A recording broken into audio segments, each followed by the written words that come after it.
നമസ്തേ. ഇന്നൊരാളെ നമ്മൾ ശത്രുവായിട്ട് കണ്ടാല് ചിലപ്പോൾ നാളെ അയാള് മിത്രമായെന്ന് വരാം. ഏറ്റവും അധികം ഇഷ്ടപ്പെടുന്ന ആളുകള് ഒരു സുപ്രഭാതത്തിലെ വൈരികളായിട്ട് മാറുന്നു.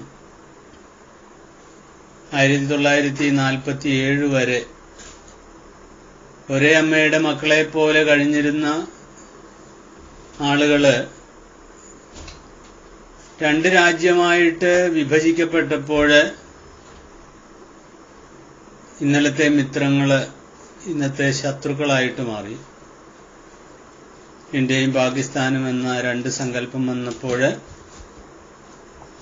ഇതാ ഈ ലോകത്തിലെ ഏറ്റവും വലിയ ശത്രു ഇന്നലെ വരെ തന്റെ മിത്രമായിരുന്ന ആളുകളായിരിക്കാം.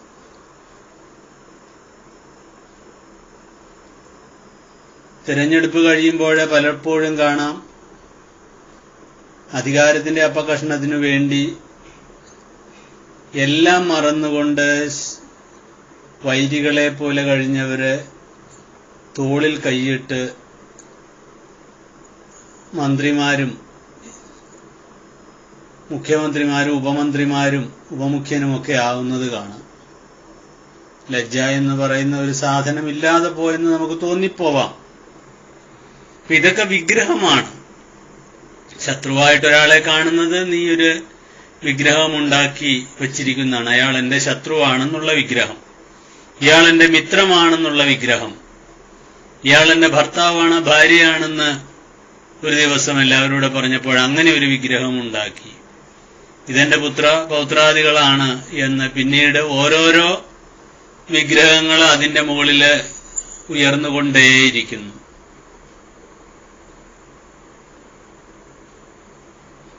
ഇങ്ങനെയുള്ള ഈ വിഗ്രഹങ്ങൾക്ക് എന്താണ് ഒരു നേട്ടം അല്ലെങ്കിൽ കോട്ടം? താൽക്കാലികമായ ചെറിയ നേട്ടമായിരിക്കും അതിന്റെ പിന്നിലുള്ളത്. പക്ഷെ അതിന്റെ കോട്ടം എന്ന് പറയുന്നത് ചിലപ്പോൾ കുറച്ചും കൂടെ തീവ്രമായിരിക്കാം.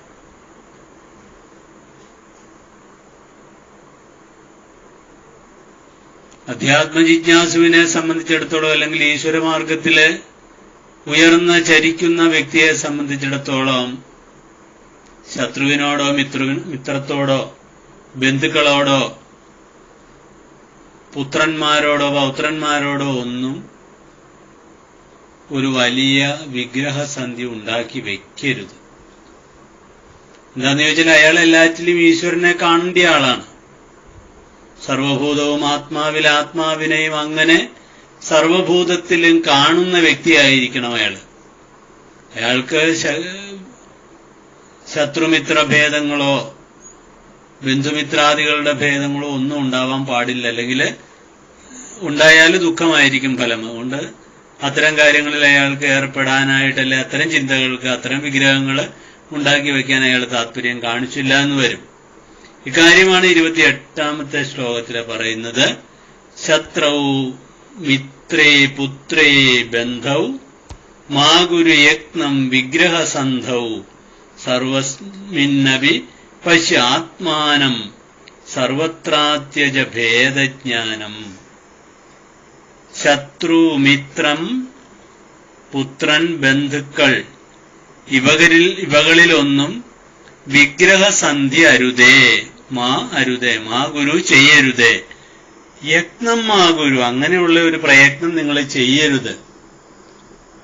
ശത്രുവിനെ എന്നും മിത്രത്തെ എന്നും ഒക്കെ പറഞ്ഞുള്ള ചില വിഗ്രഹങ്ങൾ എന്ന് പറഞ്ഞാൽ വിശേഷമാണ് ഗ്രഹിക്കുക. അതല്ലാത്തതിലെ വേറൊന്നിനെ ആരോപിക്കുന്നതിനാണ് വിഗ്രഹം എന്ന് പറയുന്നത്.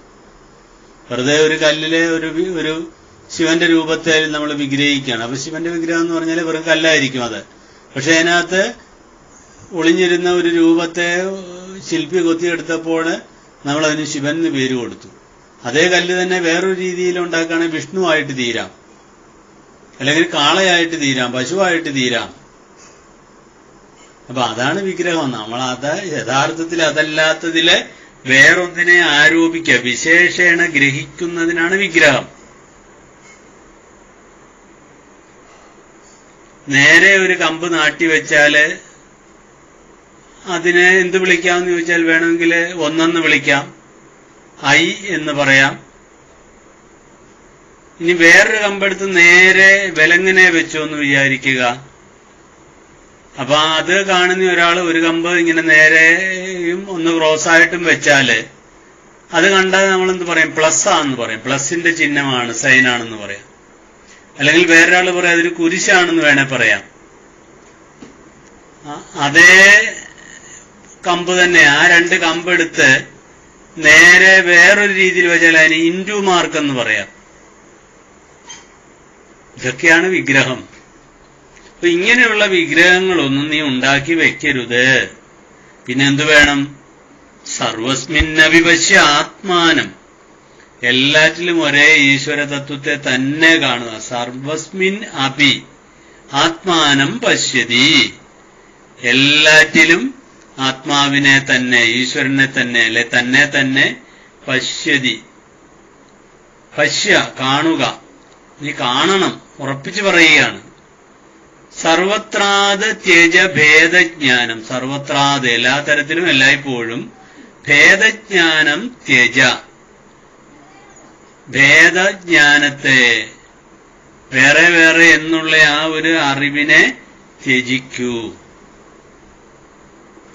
ശ്രദ്ധേയമായ ചില ഉപദേശങ്ങളാണ് ഇവിടെ ഭഗവത്പാദര് നമ്മുടെ മുമ്പിൽ വയ്ക്കുന്നത്. നമുക്ക് സ്വീകരിക്കാവുന്നിടത്തോളം സ്വീകരിക്കാം. ഒരു ഗൃഹസ്ഥനെ സംബന്ധിച്ചിടത്തോളം ഇതൊരു സന്യാസഗീതം കൂടി ആയതുകൊണ്ട് അവിടെ വെള്ളം ചേർക്കാൻ സാധ്യമല്ലാത്തത് കൊണ്ടാണ് ഇത്തരത്തിൽ എഴുതിയിരിക്കുന്നത്. എന്നാലും ഈ തരത്തിലെ കുറെ കാര്യങ്ങൾ ഗൃഹസ്ഥനായിരുന്നാലും ഒന്ന് പ്രാക്ടീസ് ചെയ്ത് നോക്കാവുന്നതാണ്. അപ്പൊ ശത്രു എന്ന് നമ്മൾ ഒരാളെ കുറിച്ച് വിചാരിക്കുന്നു, അയൽപക്കംകാരനാകട്ടെ അല്ലെങ്കിൽ വേറെ ആരെങ്കിലും ആവട്ടെ. ആ ശത്രു എന്ന് വിചാരിച്ചാല് എന്താ സംഭവിക്കുന്നത്? നമ്മളുടെ ആരോഗ്യം, നമ്മളുടെ ഊർജം നശിച്ചു പോയി. അയാളെ കാണുമ്പോൾ നമുക്ക് ദേഷ്യം വരുന്നു, ക്രോധം വരുന്നു. പിന്നീട് ലോഭവും മോഹവും മതമാത്സര്യാദികൾ അതിന്റെ പിന്നാലെ വന്നുള്ളൂ. അപ്പൊ നമ്മളയാളെ ശത്രു എന്ന് കാണാതിരിക്കുകയാണെങ്കിലോ അയാളുടെ പ്രാരബ്ധ കർമ്മവശാൽ അയാളുടെ മനസ്സ് മോശമായി പോയി. അയാൾ ചിലതൊക്കെ പ്രവർത്തിക്കുന്നത് എനിക്ക് അത്ര സുഖകരമായിട്ട് തോന്നുന്നില്ല എന്നൊക്കെ വിചാരിച്ച് വേണമെങ്കിൽ കോലാഹലം ഉണ്ടാക്കാം. അത് സാരമില്ലെന്നേ, ഇതൊക്കെ പ്രകൃതി സഹജമല്ലേ. അയാളുടെ ചെയ്തികളെ നമുക്ക് വിട്ടുകളയാം. ഡിറ്റാച്ച്മെന്റ് ശീലിക്കുക, അതിനെ ഉപേക്ഷിക്കുക, അതിനെ കാര്യമാക്കണ്ട എന്ന് വിചാരിച്ചാല് അയാൾ നമ്മുടെ ശത്രു ആവുന്നില്ല. മിത്രവും ആവണമെന്നില്ല. തരത്തില് ചിലരെയൊക്കെ മിത്രമാക്കിയാല് വലിയ ബുദ്ധിമുട്ടാണ്. അയൽപക്കംകാരിയെ നന്നായിട്ട് മിത്രമാക്കിയാൽ നമ്മുടെ വീട്ടിൽ നിന്ന് മാറാതെ വന്നാൽ നമുക്ക് ബുദ്ധിമുട്ടാവത്തില്ലേ? അപ്പൊ ഇങ്ങനെയുള്ള ബന്ധങ്ങള്, ഇങ്ങനെയുള്ള വിഗ്രഹങ്ങളെ ഉണ്ടാക്കരുതേ. നിന്റെ ആധ്യാത്മികമായ ഉന്നതിക്ക് ഇതൊക്കെ തടസ്സമാണ്. നീ ഈശ്വരലാഭിമുഖ്യമുള്ളവനാണെങ്കിൽ ഈശ്വരനിലേക്ക് കൂടുതൽ അടുക്കണമെങ്കിൽ ഇത്തരത്തിലുള്ള ഭേദജ്ഞാനം മുഴുവൻ നിനക്ക് ദോഷത്തെ ഉണ്ടാക്കി വെക്കുന്നതാണ്. അതുകൊണ്ട് കുഞ്ഞെ, നീ എന്ത് ചെയ്യണം? എല്ലാറ്റിലും ആത്മാവിനെ പശ്യ, ആത്മാനം പശ്യ. സർവസ്മിൻ നബി, എല്ലാറ്റിലും എല്ലാ തരത്തിലും എന്ത് ചെയ്യണം? ആത്മാനം പശ്യ, ആത്മാവിനെ തന്നെ കാണുക. ഭേദജ്ഞാനം സർവത്രാത് ത്യജ, ഭേദബുദ്ധികളെ എല്ലാ തരത്തിലും ത്യജിക്കുക. ശ്രീനാരായണ ഗുരുദേവൻ ഇങ്ങനെ നടന്നയാളല്ലേ? ഗുരുവിന് ശത്രുക്കൾ ആരെങ്കിലും ഉണ്ടായിരുന്നു? ഗുരുവിന്റെ മിത്രങ്ങളായിട്ട് കരുതിയവര് പോലും ഗുരുവിന് മനസ്സുകൊണ്ട് ഒടുക്കം വിട്ടേച്ച് പോകുമ്പോൾ ഒരു ബുദ്ധിമുട്ടും ഇല്ലാതെ പോവാൻ സാധിക്കുന്നത് ആ ശത്രുമിത്ര ഭേദങ്ങളില്ലാതെ ഇരിക്കുന്നത് കൊണ്ട്. അത് ജ്ഞാനത്തിന്റെ വെളിച്ചത്തിൽ കത്തിച്ചു കളഞ്ഞു. ഒരു തരത്തിലുള്ള വിഗ്രഹസന്ധിയും ഗുരുവിന്റെ ഉള്ളിന്റെ ഉള്ളിൽ ഉണ്ടായിരുന്നില്ല. എന്താന്ന് ചോദിച്ചാൽ പരമജ്ഞാനിയായ ഒരുവന് ഈ തരത്തിലുള്ള വിഗ്രഹങ്ങൾ, മറ്റുള്ളവർക്ക് വിഗ്രഹം ആവശ്യമുണ്ടെങ്കിൽ അത്തരത്തിലുള്ള പല വിഗ്രഹങ്ങളും വിഗ്രഹ രീതികളും ഒക്കെ ഉണ്ടാക്കി കൊടുത്തെങ്കിലും താൻ ഈ വിഗ്രഹത്തിന്റെ തലത്തിൽ നിന്നൊക്കെ ഉയർന്നു സഞ്ചരിച്ചയാളാണ്. പിന്നെ എല്ലാറ്റിലും ആത്മാവിനെ കണ്ടയാളുമാണ്. അതുകൊണ്ടാണ് ഗുരു മീനായതും ഭവതിമാനായതും എന്ന് എഴുതിയത്. എല്ലാറ്റിലും ആത്മാവിനെ കണ്ട് തന്നിൽ നിന്ന് അന്യമല്ലാതെ എന്നു കാണുന്ന സർവവും അന്നേത് മോഹം അന്നേത് ശോകം എന്ന ഗുരു തന്നെ ഈശാവാസ്യം തർജ്ജമ ചെയ്തപ്പോൾ എഴുതിയില്ലേ? എല്ലാ തരത്തിലുള്ള ഭേദജ്ഞാനവും ഗുരു ഉപേക്ഷിച്ചിരുന്നു. ഇന്ന ജാതിക്കാരൻ, ഇന്ന മതക്കാരൻ, ഇന്ന പോസ്റ്റിൽ ഇരിക്കുന്നവൻ, ഇങ്ങനെയുള്ള ഒരു ഭേദജ്ഞാനവും ഇല്ലായിരുന്നു. താഴ്ന്നവൻ, ഉയർന്നവൻ, താഴ്ന്നവന്റെ വീട്ടിൽ പോയി കുഷ്ഠരോഗിക്ക് എണ്ണ പുരട്ടി കൊടുക്കാൻ ഗുരുവിനൊരു മടിയും ഉണ്ടായിരുന്നില്ല.